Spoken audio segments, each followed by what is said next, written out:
भारत में आम इंतखाबात का 7वां और आखिरी मरहला कुछ देर बाद मुकम्मल हो जाएगा। भारतीय लोकसभा के इंतखाबात के नताइज का ऐलान मंगल 4 जून को किया जाएगा। भारतीय मीडिया एग्जिट पोल्स के नताइज पाकिस्तानी वक्त के मुताबिक शाम 6 बजे जारी करेगा। भारतीय इंतखाबात से मुताल्लिक़ बात करेंगे भारतीय दारुल हुकूमत नई दिल्ली में मौजूद हैं सहाफ़ी सुहेल अख्तर। उनसे सुहेल, बहुत शुक्रिया आपने हमें वक्त दिया। सबसे पहले ये कहिएगा कि बीजेपी ने इस बार 400 पार का नारा लगाया है, क्या लगता है ये दावा किस हद तक दुरुस्त साबित होने जा रहा है?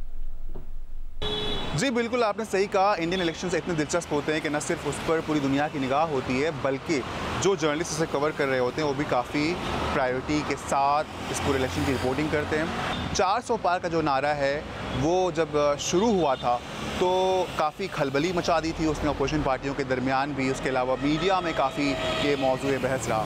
लेकिन जो 400 नारे वाली बात है वो उसको कई एक्सपर्ट से कह रहे हैं कि बहुत ओवर कॉन्फिडेंस है बीजेपी और थी।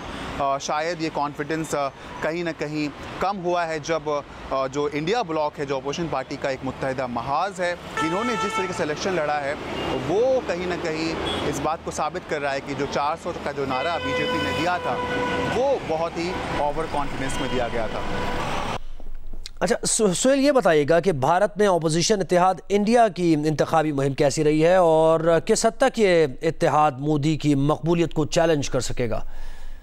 कहना जाहिर सी बात है कि बहुत मुश्किल है, लेकिन आज चूँकि आखिरी मरहला है और शाम से ही एग्जिट पोल्स आने शुरू हो जाएंगे और रुझान का अंदाज़ा होने लगेगा।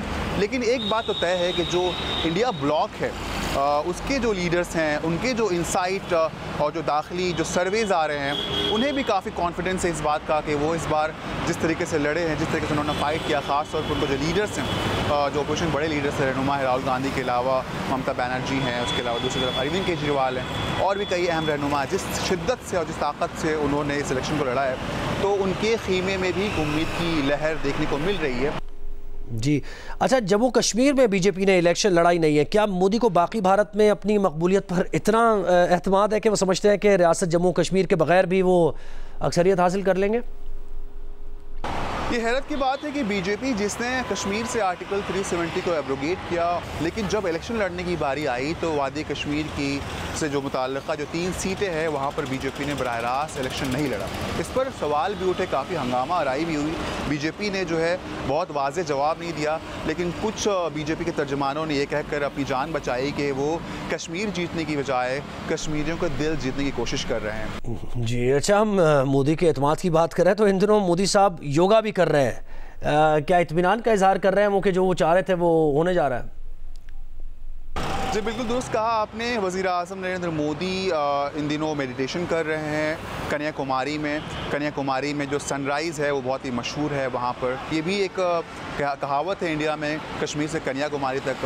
बीजेपी ने कश्मीर में इलेक्शन तो नहीं लड़ा, लेकिन उनके सबसे बड़े लीडर कन्याकुमारी में मेडिटेशन ज़रूर कर रहे हैं। जी बहुत शुक्रिया। भारतीय दारुल हुकूमत नई दिल्ली में मौजूद है सहाफ़ी सुहेल अख्तर और भारतीय इंतखाबात से मुताल्लिक़ में बता रहे थे। वक्तन फ़वक्तन आपको भारतीय इंतखाबात से मुताल्लिक़ अपडेट करते रहेंगे।